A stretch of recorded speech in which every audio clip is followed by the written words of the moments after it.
27. maja cerkev na Slovenskem obhaja god blaženega mučenca Alojzija Grozdeta. Ob letošnji 75-letnici njegove mučeniške smrti so v novomeški škofiji blagoslovili obnovljeno Kovačevo hišo na Gornjih Impoljah z urejeno Grozdetovo spominsko sobo, pripravili pohod po Grozdetovih stopinjah, osrednja slovesnost pa je bila na Zaplazu, osrednjem dolenjskem romarskem središču.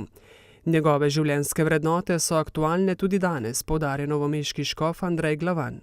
Biti dosleden v izpovedovanju resnice, ne podlegati trenutni situaciji, ampak biti zvest svojim načelom. Pri Grozdetu so prišli do izraza verska načela.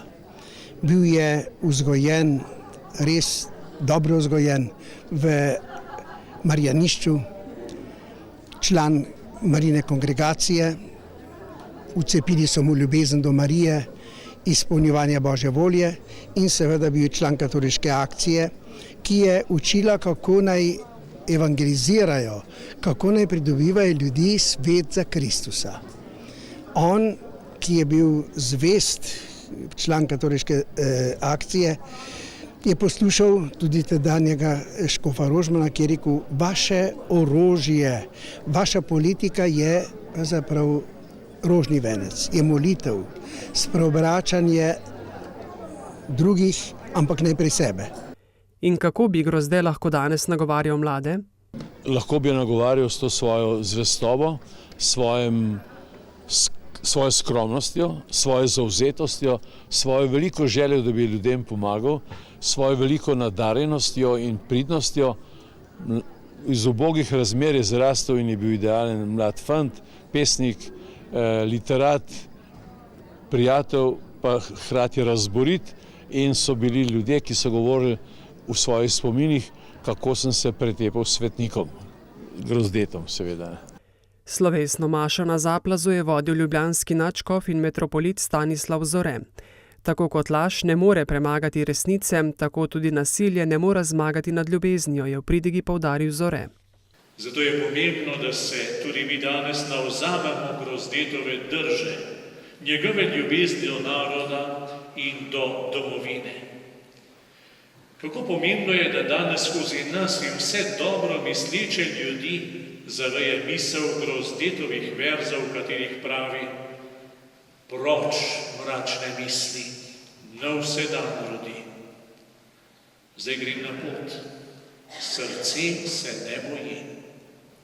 Saj moja pot se ne gubi v megli, jasno začrtano jo zro oči. Posebno mesto v Grozdetovem življenju ima Kovačeva hiša, saj se je vanjo poročila njegova mama, mladi fant pa ni smel iti z njo in je moral živeti pri starem očetu in teti. Po 4 letih se je pa njegov očim omehčal in je smel potem živeti v Impolju in je od leta 31 do 35 tam živel in hodil v šolo Studenec, bil tam tudi pri Obhajilu in pri Birmi, potem pa je šel v Ljubljano in se na počitnice se vedno vračal na Impolje, tja k mami, kjer so bili njegovi polbratje in polsestre, in tudi na zadnji poti, takrat zadnjega decembra 42, se je vračal tja, vendar ni prišel do doma. Ta hiša je, potem ko je mama umrla, ki je v njej živela do konca, začela propadati in je bila v zelo žalostnem stanju. In potem, ko je bil že razglašen za blaženega, smo začeli iskati rešitve, kako bi to popravili, uredili.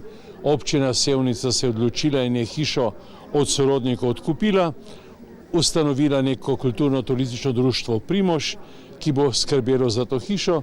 V hiši, ki ima več kot le simbolen pomen, sta pomembni zlasti 2 sobi. In sicer Grozdetova spominska soba, v kateri so zabeleženi pomembni mejniki njegovega življenja na posebnih panojih, ki so tudi slikovno obogateni in obarvani, predvsem kjer je tudi nekaj iz življenjepisa, torej zgornje vodale, kjer je bil rojen, potem naslednjo Tržišča, kjer je bil krščen in je del otroštva preživel. Potem seveda tudi Gornje Impolje, kjer je hodil v šolo, in pa Studenec, kraj, ki je obiskoval šolo in pa potem bil tudi v tej župnijski cerkvi. Ta del zaključuje potem del o mučeništvu in pa o beatifikacije, ki je bila 13. junija 2010 v Celju. Posebna obogatitev je pa tudi posebna vitrina, kjer smo razstavili knjige, ki govorijo o življenju in mučeništvu blaženega Alojzija Grozdeta. Ob koncu svete maše na Zaplazu so verniki pred Grozdetovim oltarjem zmolili še vzklike k blaženemu Grozdetu in prejeli blagoslov z njegovimi relikvijami.